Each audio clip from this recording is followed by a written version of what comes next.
नमस्कार साथियों, मैं ओम प्रकाश। लॉकडाउन के दौरान घर पर ही हूँ, मैं पढ़ा नहीं पा रहा हूँ। इसलिए साथी दोस्त ने कहा कि मेरे यूट्यूब चैनल मैंने एक नया बनाया है, उसके अंदर एक वीडियो डाल दे यार। चलो, अच्छा रिस्पॉन्स आएगा तो मैं और भी वीडियो डालता रहूँगा। और मैं सीकर के अंदर आनंद क्लासेज के अंदर पढ़ाया करता था। जयपुर में मैंने क्लासेज ली थी। और सबसे पहले नया टॉपिक आज मैं शुरू करने जा रहा हूँ, धर्म। कौन सा शुरू करने जा रहा हूँ? धर्म। अब ये टॉपिक मैं जयपुर के अंदर जब पढ़ा था तो ये टॉपिक लगभग जो भी टीचर पढ़ाया करता था वो लास्ट में या अंत में पढ़ाने की कोशिश करता था या कोई से बचने की कोशिश करता था। क्यों करता था? क्योंकि ये काफ़ी टफ टॉपिक है। लेकिन मैं जब भी किसी भी कोचिंग में जाता हूँ तो ये धर्म सबसे पहले मैं पढ़ाता हूँ। धर्म शब्द दिमाग में आते ही एक दिमाग के अंदर शब्द आता है मोक्ष। अब देखो वाला गुरु जी, मोक्ष क्यों है? मोक्ष का मतलब होता है कि मोक्ष का मतलब होता है कि आत्मा का परमात्मा से मिल जाना, यानी कि जन्म मरण का चक्कर समाप्त हो जाना है। ठीक है साथियों। अब ठीक है शिक्षियों, सर मोक्ष क्या प्राप्त करा? अब मोक्ष प्राप्त करने के 3 मार्ग बताए गए हैं साथियों। कितने मार्ग बताए गए हैं? 3 मार्ग बताए गए हैं। कौन कौन से? ज्ञान। ज्ञान खुद भी प्राप्त कर सकते हैं और दूसरों लोगों से भी ज्ञान प्राप्त कर सकते हैं। ठीक है। दूसरा है कर्म। कर्म, हम सत्कर्म करके हम मोक्ष की प्राप्ति कर सकते हैं। ज्ञान दूसरों से प्राप्त करके हम मोक्ष प्राप्त कर सकते हैं। कर्म सत्कर्म करके भी हम ज्ञान प्राप्त कर सकते हैं। और दूसरा है कि भक्ति, भगवान की अर्चना करना, भगवान की पूजा पाठ करना, उस प्रकार से भी मोक्ष प्राप्त किया जा सकता है। और आज के समय में इस पर ज़्यादा जोर दिया जा रहा है। ठीक है साथियों। और भक्ति का सर्वप्रथम उल्लेख किस में किया गया है? इसका उल्लेख सर्वप्रथम श्वेतांबर उपनिषद में किया गया है। किस में किया गया है? श्वेतांबर उपनिषद में किया गया है। ठीक है साथियों। अब भक्ति है, भक्ति का उल्लेख भगवत गीता के अंदर भी किया गया है। किसके अंदर किया गया है?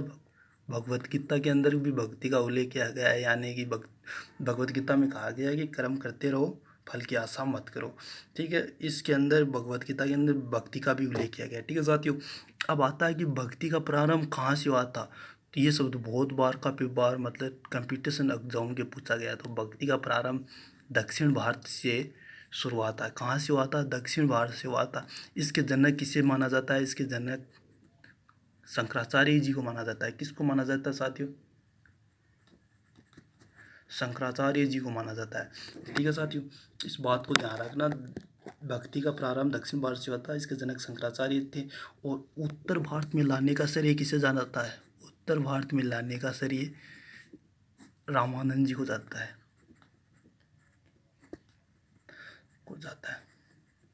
तो भक्ति कितने प्रकार की होती है साथियों? सभी को पता होना चाहिए भक्ति कितने प्रकार की होती है। इसके 2 प्रकार होते हैं।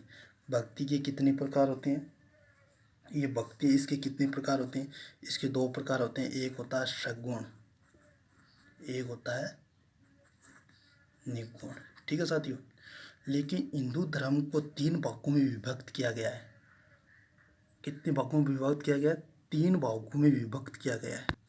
जिसमें पहला कौन सा आता है? पहला आपके सामने है भागवत धर्म। दूसरा आता है आपके सामने नयनार धर्म। ठीक है। और तीसरा आता है शाक्त। भागवत धर्म का एक दूसरा शब्द आपके सामने आता है अलवार, अलवार धर्म। और नयनार का दूसरा आता है, दूसरा शब्द आपके सामने आता है आड्यार। ठीक है साथियों। हिंदू धर्म को 3 भागों में बांटा गया: भागवत धर्म, नयनार धर्म और शाक्त। शाक्त का मतलब देवियों की पूजा करना। ठीक है साथियों। और नयनार धर्म का दूसरा नाम है आड्यार धर्म। ठीक है साथियों। अब हम बात करते हैं, आज किसकी बात करेंगे? आज हम भागवत धर्म की चर्चा करेंगे। किसकी चर्चा करेंगे? हम भागवत धर्म की चर्चा करेंगे। और नेक्स्ट वीडियो में हम नयनार धर्म और शाक्त की चर्चा करेंगे। ठीक है साथियों। अब आलवार की हम चर्चा करते हैं तो आलवार क्या है? भगवान विष्णु की जो पूजा करते हैं, उनके अवतारों को मानते हैं, उसे आलवार या भागवत धर्म कहते हैं। और इसके प्रवक्ता, आलवार धर्म के प्रवक्ता माने जाते हैं। किसको माना जाता है? वासुदेव जी को माना जाता है। वासुदेव जी को माना जाता है। किसको माना जाता है साथियों? वासुदेव जी को माना जाता है। भगवान विष्णु के अवतार कितने बताए गए हैं साथियों? अवतार देखे जाए तो 10 अवतार बताए गए हैं। अब 10 अवतार शायद तक मैं यहाँ इसमें लिखूंगा तो ज़्यादा समय हो जाएगा, फिर भी मैं आपको लिख दूँ। इसमें 10 अवतार बताए गए कि कौन कौन से अवतार है वो आपके सामने स्क्रीन पर मैं लिखने जा रहा हूँ। भगवान विष्णु से संबंधित प्रथम अवतार वो आपके सामने मत्स्य अवतार है। कौन सा अवतार है? मत्स्य अवतार। दूसरा अवतार बताया गया है कूर्म अवतार।